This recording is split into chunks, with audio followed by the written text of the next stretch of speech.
আশ্রিতা, কি করছিস? কি দেখছিস তুই? দেখ চপ বানাচ্ছিলাম বাড়িতে। এই খাবি একটু চপ বানাবো? খেলেই হয়, বৃষ্টি ওয়েদার।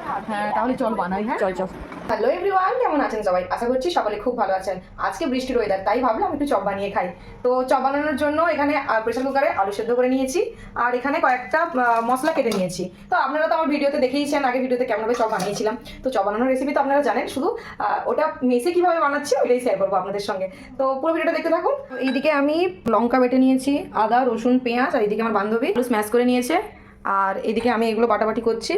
তো এরপর কষাবো।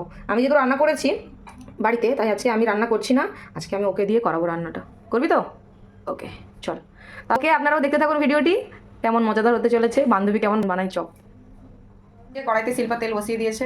কড়াইতে এবার দিয়ে দিতে হবে পেঁয়াজ, আদা, রসুন, থেতো করে রাখা লঙ্কা, লবণ, হলুদ আর স্ম্যাশ করে রাখা আলু। এই মশলাগুলো দিয়ে ভালোভাবে আলুটাকে কষিয়ে নিতে হবে। এই যেখানে আলু কষানো হয়ে গেছে, আর আমি এখানে বেসনটা গুলিয়ে নিচ্ছি।